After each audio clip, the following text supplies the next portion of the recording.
సాగినటువంటి media మాకు బాగా గుర్తుందండి. ఒకళ్ళనొకళ్ళు ఏ స్థాయికి విమర్శించుకున్నారో పవన్ కళ్యాణ్ గారు ఎన్నో సార్లు నా తల్లిని సైతం తిడతావా అంటూ కూడా మాట్లాడిన తీరు మాకు గుర్తుందండి. విమర్శలు సర్వసాధారణం. ముద్రగడ పద్మనాభం గారి ఇంటి మీద దాడి చేసి లేకపోతే వాళ్ళ ఇంట్లో మహిళలను ఇబ్బంది పెట్టినప్పుడు ఈ సానా సతీష్ గారు మేము చాలా చిన్నోళ్ళం అనుకుంటండి. బహుశా ఆయనకు అప్పుడు అంత అనుభవం లేకపోవచ్చు.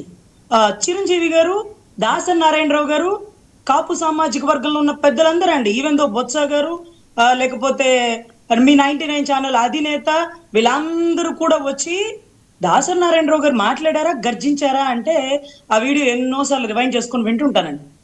పరిపాటి ఒకళ్ళనొకళ్ళు అనుకోవడం, బాధపడడం, కన్నీటి పర్యంతం అవడం, నన్ను తిట్టడం, వాళ్ళని తిట్టడం, వాళ్ళ ఇంట్లో ఆడవాళ్ళని తిట్టడం సర్వసాధారణం. కానీ ఇళ్ల మీద దాడులు చేసి నిప్పు పెట్టి ఒక వర్గం వెళ్ళిపోయి ఒక ఎమ్మెల్యే సమక్షంలో ఒక ఎంపీ సినిమా చూపిస్తా, ఇవి తప్పు. ఇవి తప్పు. ముద్రగడ పద్మనాభం గారు ఆ రోజు ఈ రోజు ఖండించిన, ఆ రోజు దాసరి నారాయణరావు గారు ఖండించిన రెండు ఇన్సిడెంట్ లో ఇళ్ల మీదకెళ్లి దాడి చేయడం, మహిళల్ని జుట్టు పట్టుకొని లాగడం, లఖారంతో బూతులు ఇంటికెళ్లి తిట్టడం, ఇది ఖండించదగింది. కాదు, కరెక్టే రజనీ గారు, మీరు అన్న దాంట్లో కరెక్టే, 100% అలా జరగకూడదు. మరి ఇదే మహిళని, మీ వీర మహిళని, జనసేన మహిళని కుల్లి కాలువల్లో చీరలు రాగి నడి రోడ్డు మీద పరుగులు పెట్టించి కాలువల్లో తొక్కినప్పుడు ఎక్కడ టచ్ చేస్తున్నారో చెప్పుకోలేని పరిస్థితుల్లో నరకాన్ని అనుభవించినప్పుడు మాట్లాడాలి కదా. మరి ఇదే నాయకులు, అందులో మీ సామాజిక వర్గం లేరా? సార్, ద్వారంపూడి చంద్రశేఖర్ రెడ్డి గారు, అక్కడ ఉన్నటువంటి జనసేన ఆడబిడ్డలు, వీర మహిళలు కమ్యూనిటీకి అతీతంగా, కులాలకు అతీతంగా వస్తారండి. జనసేనలో ఒక కులం కాదు.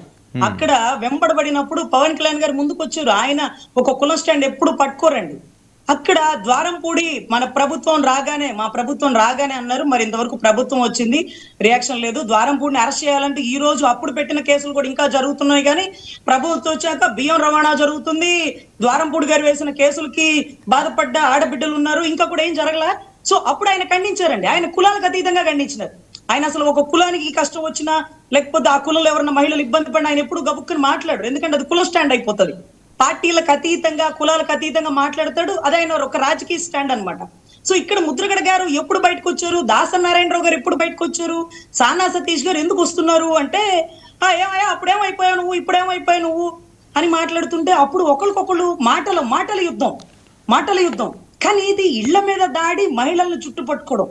ఇక్కడ ఇంకా అంత తీవ్ర స్థాయికి వెళ్ళుంటే ఇంకో స్థాయికి వెళ్ళిపోయి ఉంటుంది. నువ్వు ఇళ్లలో ఉన్నప్పుడు గుణపాలు పెట్టి కొట్టినారా, లేకపోతే దాడి చేసినారా, నిప్పులు పెట్టినారా, ఒక స్థాయి. అప్పుడు తారా స్థాయికి వెళ్ళబట్టే చిరంజీవి గారు బయటకు వచ్చారు. కానీ నాగబాబు గారు, పవన్ కళ్యాణ్ గారు ఎవరు రాలేదండి. ఆయన బయటకు వచ్చాడు. ఆయన కూడా కొద్దిగా మాట్లాడారండి. అప్పుడు మాట్లాడింది దాసరి నారాయణరావు గారండి. హీ వాజ్ ద లెజెండ్ అండి.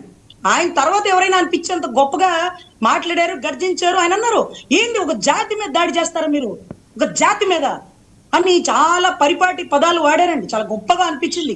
సరే, కాదండి, ఇప్పుడు జాతి దాడా ఇది ఇలా అనుకోవాలి. ఇంకా ఆయన ఇంకా ఆ పదం వాడారండి, వాడలేదు కదా. అప్పట్లో ఈయన మీద జరిగిన దాడి గురించి దాసరి నారాయణరావు గారు వాడిన పదం ఈయన వాడినారు. ఏమయ్యా మీ భార్య గారికి, మీ బిడ్డ గారు, ఎందుకంటే గోదావరి వాళ్ళండి, పొరపాటును కూడా బూతులు తిట్టరండి. అండి అని సంబోధిస్తూ మాటని చాలా చక్కగానే చెప్పారండి. మీరు తిట్టమన్నా తిట్టరు, మీరు ₹1 కోటి ఇచ్చినా తిట్టరు. ఇంకా మీరు రెడ్డి అని మార్చుకున్నారని అన్నారు చూడండి, దానికి కూడా ఒకటి ఉండండి. అంటే మాటే కాపోడు, మాట మీద నిలబడ్డాడు. ఏదో పరిపాటికి మాటను వదిలేసుకొని వెనక్కి వెళ్ళిపోలా.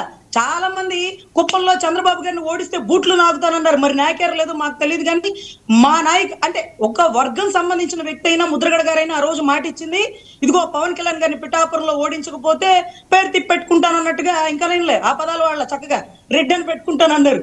సో ఆ రెడ్డిని అటాచ్ చేసుకున్నారు. దానికి కూడా మనం తప్పుగా చూడాల్సిన పని లేదు. ఆయన ఇష్టమైంది, ఆయన ఏదో మాట మీద నిలబడ్డారని అనుకోవాలి. కానీ ఒక పెద్ద ఆయన ఏదో 2 ఎకరాలతో రాజకీయం చేసినోడు కాదండి, 2000 ఎకరాలతో చేసినోడు. ఎందుకు ఈ మాట చెప్తున్నానంటే, మీకు తెలుసు కదా వర్మ గారు, అప్పుడు నేను జనసేనలో ఉన్నప్పుడైనా, ముద్రగడ గారు ఎన్నో మార్లు పవన్ కళ్యాణ్ గారిని విమర్శించినప్పుడైనా నేను ఒక్క మాట కూడా ఆయన అనలేదండి. ఎందుకంటే తప్పది. కులంలో ఒక నాయకుడు, కొద్ది గొప్ప రంగ గారి టైం నుంచి పోరాడిన వ్యక్తి, ఆయన ఒక మాట అనడం అనేది అది తప్పు అంటూ నేను అప్పుడు కూడా ఎన్నిసార్లు ఎవరు ఎంత రెచ్చగొట్టినా, ఉనిలేండి పెద్ద ఆయన మాట్లాడతారు, ఆయన కాకపోతే ఎవరు విమర్శిస్తారు, ఆయన కాకపోతే ఎవరు ప్రశ్నిస్తారు అంటూ అనేవాళ్ళమే. కానీ ఎప్పుడు తిట్టమండి, ఆపోజిట్ లో ఉన్నా కానీ తిట్టం. ఈ రోజు కూడా ఆయన ఎక్కడ ఎవరిని బూతు తిట్లా. అదే అదే పరిస్థితి మీ భార్యకి, మీ బిడ్డ గారికి, మీ కోళ్ళ గారికి వస్తే ఎలా ఉంటదండి? ఇది తప్పు కదండి, మా మీద అలా దాడి చేయడం ఏంటండి అంటూ మాట్లాడారు. సో దాన్ని మనం రాజకీయ కోణంతోనే చూస్తే బాగుంటుందని నా ఉద్దేశం అండి. అంటే ఇంక దీనికి ఎక్కడో దగ్గర ఎండ్ కార్డు పడాలి కదా, రోజు రోజుకి పెరుగుతుంది కదా ఇదని. అదే అదే నాకు అర్థం కావట్లేదండి. అసలు నాకు ఏంటంటే ఇది ఎక్కడో చోట ఆగిపోవాలి అంటే, నిప్పు పెట్టిన వాళ్ళు, బూతులు తిట్టిన వాళ్ళకేమో గ్రంథాలయ శాఖ చైర్మన్, క్యాబినెట్ మినిస్టర్ వచ్చి ప్రమాణ స్వీకారం చేయించడం, ఆ వెలువరిచినటువంటి సుగంధాలు ఏవైతే ఉన్నాయో ఆ హోమ్ మినిస్టర్ గారు అసెంబ్లీలో మాట్లాడుతున్నారు, నాకేం వినపడలా. ఏమనుంటే చెప్పండి, నేను అరెస్ట్ చేస్తానంటని ఆ వీడియో లింక్ ఏదో ఆవిడకి పంపించండి బాబు అంటూ మా వాళ్ళు కూడా అడుగుతున్నారు. సో ఎక్కడో చోట ఫుల్ స్టాప్ పడాలి అంటే, ఇళ్ల మీదకి నిప్పు పెట్టిన వాళ్ళకి ఈ రోజుకి అరెస్ట్ లేదేంటండి బాబు? అది నాన్ బెయిలబుల్ అఫెన్స్ అండి. ఇళ్ల మీదకి ఆయుధాలు తీసుకెళ్లిపోయారు. అది సీన్ ఆఫ్ ఎవిడెన్స్ లో విజువల్ ఎవిడెన్స్, ఎవిడెంటరీ డాక్యుమెంట్ అండి, సర్కమ్స్టాన్షియల్ ఎవిడెన్స్ కాదు. అంత డాక్యుమెంట్ ఉన్నా, అంత 307 అంటే అటెంప్ట్ మర్డర్ సెక్షన్ లాంటివి ఇంప్లిమెంట్ అయినా ఈ రోజుకి అరెస్ట్ అవ్వలా.